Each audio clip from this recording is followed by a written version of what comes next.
Episode 19 కీర్తనల గ్రంథం మన హృదయాల నుండి దేవునికి పాటలు. ప్రియమైన సహోదర సహోదరీలారా, యేసుక్రీస్తు నామమున మీ అందరికీ వందనాలు.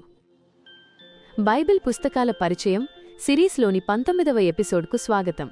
గత ఎపిసోడ్లో మనం యోబు గ్రంథం నుండి కష్టాలలో విశ్వాసం, దేవుని సార్వభౌమాధికారం గురించి తెలుసుకున్నాం. యోబు జీవితం మనకు ఎటువంటి పరిస్థితిలోనైనా దేవునిపై నమ్మకాన్ని ఎలా ఉంచాలో బోధించింది. ఈరోజు మనం చూడబోయే కీర్తనల గ్రంథం మన జీవితంలో కలిగే ప్రతి భావోద్వేగాన్ని, అది ఆనందమైనా, బాధైనా, భయమైనా, దేవుని ముందు ఎలా వ్యక్తపరచాలో నేర్పిస్తుంది. కీర్తనల గ్రంథం కేవలం పాటల పుస్తకం కాదు, ఇది దేవుని ప్రజల యొక్క హృదయ స్పందనల పుస్తకం. ఈ పుస్తకం మనల్ని దేవునితో నిజమైన సన్నిహిత సంబంధంలోకి నడిపిస్తుంది. పుస్తక ఉద్దేశ్యం మరియు నిర్మాణం, రచయిత మరియు వ్రాయబడిన కాలం. కీర్తనల గ్రంథంలో చాలా కీర్తనలు దావీదు రాజు చేత వ్రాయబడ్డాయి. అయితే సొలొమోను, ఆసాపు, కోరహు కుమారులు మరియు మోషే వంటి ఇతర రచయితలు కూడా కొన్ని కీర్తనలు రాశారు. ఈ పుస్తకం క్రీస్తును పూర్వం 1000 సంవత్సరాల కాలంలో వ్రాయబడింది. పుస్తక ఉద్దేశ్యం. కీర్తనల గ్రంథం అనేక లోతైన ఉద్దేశాలను కలిగి ఉంది. ప్రార్థన మరియు ఆరాధనకు మార్గదర్శకం. కీర్తనలు దేవునికి ఎలా ప్రార్థన చేయాలో, ఆయన్ను ఎలా స్తుతించాలో నేర్పిస్తాయి. ఇది మన హృదయాలను దేవునితో సంభాషించడానికి తెరుచుకుంటుంది. వివిధ భావోద్వేగాల వ్యక్తీకరణ. మన జీవితంలో ఎదురయ్యే ప్రతి భావోద్వేగాన్ని, సంతోషం, దుఃఖం, భయం, కోపం, పశ్చాత్తాపం, నిరాశ, దేవుని ముందు ఎలా వ్యక్తపరచాలో చూపిస్తాయి. దేవుని స్వభావాన్ని వెల్లడి చేయడం. ఈ కీర్తనలు దేవుని శక్తిని, ఆయన ప్రేమను, ఆయన న్యాయాన్ని మరియు ఆయన విశ్వసనీయతను వివరిస్తాయి. అవి ఆయనను మనకు దగ్గరగా పరిచయం చేస్తాయి. కీర్తనల గ్రంథం 5 ప్రధాన భాగాలుగా విభజించబడింది. ప్రార్థన పుస్తకాలుగా ఇవి పనిచేస్తాయి. ప్రతి భాగం ఆమేన్ ఆమేన్ అనే మాటలతో ముగుస్తుంది. పుస్తకం 1 కీర్తనలు 1 నుండి 41. ఈ భాగంలో దావీదు యొక్క ప్రార్థనలు మరియు ఫిర్యాదులు ఎక్కువగా ఉన్నాయి. ఈ భాగంలో పాపాన్ని అంగీకరించే కీర్తనలు మరియు దేవుని రక్షణ కోసం ప్రార్థనలు ఉన్నాయి. ముఖ్యంగా కీర్తన 1లో నీతిమంతుని యొక్క ఆశీర్వాదం గురించి వివరిస్తుంది. పుస్తకం 2 కీర్తనలు 42 నుండి 72. ఈ భాగంలో కూడా దావీదు కీర్తనలు ఎక్కువగా ఉన్నాయి. అలాగే కోరహు కుమారుల కీర్తనలు కూడా ఉన్నాయి. ఈ విభాగంలో దేవుని రక్షణ మరియు పరిపాలన గురించిన ప్రార్థనలు ఉన్నాయి. పుస్తకం 3 కీర్తనలు 73 నుండి 89. ఈ భాగంలో ఆసాపు కీర్తనలు ఉన్నాయి. ఇవి దేవుని న్యాయం మరియు ఆయన వాగ్దానాల గురించి ప్రశ్నించడం మరియు విశ్వాసాన్ని వెల్లడించడం గురించి వివరిస్తాయి. పుస్తకం 4 కీర్తనలు 90 నుండి 106. ఈ భాగం మోషే కీర్తనతో మొదలవుతుంది. దేవుని మహిమ మరియు ఆయన నమ్మకత్వం గురించి వివరిస్తుంది. పుస్తకం 5 కీర్తనలు 107 నుండి 150. ఈ భాగంలో చాలా కీర్తనలు దేవునికి స్తుతులు, ఆయనకు కృతజ్ఞతలు చెప్పడం గురించి ఉన్నాయి. చివరి కీర్తనలన్నీ హల్లెలూయాతో ముగుస్తాయి. కొన్ని ముఖ్యమైన కీర్తనలు మరియు వాటి లోతైన ప్రాముఖ్యత. కీర్తన 23 దేవుని రక్షణ మరియు మార్గదర్శనం.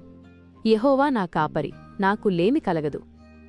ఈ కీర్తన దేవుడు మన జీవితంలో ఒక మంచి కాపరిలా మనల్ని ఎలా నడిపిస్తాడో, పోషిస్తాడో, కష్టాల నుండి కాపాడతాడో వివరిస్తుంది. ఇది మనకు భయం, ఒంటరితనం లేదా బలహీనత కలిగినప్పుడు గొప్ప ఓదార్పును ఇస్తుంది. చీకటి లోయలో కూడా దేవుని తోడు ఉంటే భయం ఉండదని ఇది చెబుతుంది. కీర్తన 51 పశ్చాత్తాప ప్రార్థన. దేవా, నీ కృప చొప్పున నన్ను కరుణించు. ఇది దావీదు బత్షెబతో పాపం చేసిన తర్వాత రాసిన పశ్చాత్తాప కీర్తన. ఈ కీర్తన మన పాపాన్ని దేవుని ముందు ఎలా ఒప్పుకోవాలో, నిజమైన పశ్చాత్తాపం అంటే ఏమిటో వివరిస్తుంది. దేవుని హృదయం నుండి వచ్చిన పశ్చాత్తాపం ఆయనకు ఎంతగా ప్రీతికరమో ఇది చూపిస్తుంది. కీర్తన 91 దేవుని సంరక్షణ. మహోన్నతుని చాటున నివసించువాడు సర్వశక్తిమంతుని నీడన విశ్రమించును. ఈ కీర్తన దేవుని అద్భుతమైన రక్షణ మరియు సంరక్షణ గురించి వివరిస్తుంది. భయం, అపాయం కలిగినప్పుడు దేవునిపై నమ్మకముంచితే ఆయన మనల్ని ఎలా కాపాడుతాడో ఇది వాగ్దానం చేస్తుంది. కీర్తన 100 ఆరాధన మరియు కృతజ్ఞత. యెహోవాకు సంతోషంగా స్తుతిగానం చేయండి. ఇది ఆరాధన కోసం ఒక గొప్ప కీర్తన. దేవుని మందిరంలో ఆయన్ను ఎలా స్తుతించాలో, ఆయన పేరును ఎలా మహిమపరచాలో వివరిస్తుంది. మన జీవితానికి అన్వయం, హృదయాన్ని తాకే పాఠాలు. ప్రియమైన వారలారా, కీర్తనల గ్రంథం మన రోజువారీ జీవితానికి చాలా ముఖ్యమైనది. 1. నిజమైన భావోద్వేగాలను వ్యక్తం చేయడం. దేవుని ముందు మన బాధ, కోపం, ఫిర్యాదులను కూడా నిర్భయంగా వ్యక్తపరచవచ్చని కీర్తనలు చూపిస్తాయి. దావీదులాగే మనం కూడా మన హృదయాన్ని దేవుని ముందు కుమ్మరించవచ్చు. 2. ప్రార్థన జీవితాన్ని బలపరుస్తుంది. కీర్తనలను ధ్యానించడం ద్వారా మన ప్రార్థన జీవితం బలపడుతుంది. మనకు మాటలు రానప్పుడు ఈ కీర్తనలను చదివి ప్రార్థన చేయవచ్చు. 3. ప్రతి పరిస్థితిలో ఆరాధన. కీర్తనలు మనకు ఆనందంగా ఉన్నప్పుడు మాత్రమే కాకుండా దుఃఖంలో, కష్టాలలో కూడా దేవుణ్ణి ఆరాధించడం నేర్పిస్తాయి. 4. దేవునిపై నమ్మకం. ఈ పుస్తకంలోని కీర్తనలు దేవుని విశ్వసనీయతను నిరంతరం గుర్తుచేస్తాయి. మన పరిస్థితులు మారినా దేవుడెప్పటికీ మారడు. 5. సత్యం మరియు న్యాయం. కీర్తనలు దేవుడు న్యాయవంతుడని, ఆయన మనలను ఎప్పుడూ న్యాయం చేస్తాడని బోధిస్తాయి. 6. సృష్టి ఆరాధన. కీర్తనలు దేవుడు తన సృష్టిలో ఎంత గొప్పవాడో వివరిస్తాయి. మనం సృష్టిని చూసి దేవుని మహిమను చూడాలి. 7. దేవుని వాక్యంతో సాన్నిహిత్యం.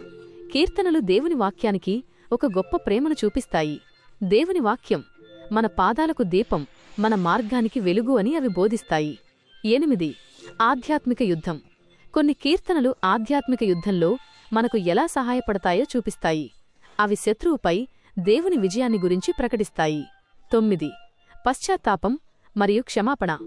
కీర్తనలు మన పాపాలను ఒప్పుకోవడానికి మరియు దేవుని నుండి క్షమాపణ పొందడానికి ఒక మార్గాన్ని చూపుతాయి. ఈరోజు మనం కీర్తనల గ్రంథం నుండి మన ప్రార్థన జీవితాన్ని ఎలా మెరుగుపరుచుకోవాలో మరియు దేవునితో ఎలా ఒక లోతైన సంబంధాన్ని ఏర్పరచుకోవాలో తెలుసుకున్నాం. తదుపరి ఎపిసోడ్లో మనం బైబిల్లోని 20వ పుస్తకం సామెతల గ్రంథం, బుక్ ఆఫ్ ప్రోవర్బ్స్ గురించి తెలుసుకుందాం. ఈ పుస్తకం మన రోజువారీ జీవితంలో జ్ఞానవంతమైన నిర్ణయాలు ఎలా తీసుకోవాలో బోధిస్తుంది. మరిన్ని ఆధ్యాత్మిక కంటెంట్ కోసం మా దైవ సన్నిధి ప్రేయర్ హౌస్ యూట్యూబ్ ఛానల్ని తప్పకుండా సబ్స్క్రైబ్ చేసుకోండి. ఈ ఎపిసోడ్ మీకు నచ్చినట్లయితే లైక్ చేసి 10 మందికి షేర్ చేయండి. తదుపరి ఎపిసోడ్ కోసం వేచి ఉండండి. దేవుడు మిమ్మల్ని దీవించి ఆశీర్వదించునుగాక. ఆమెన్.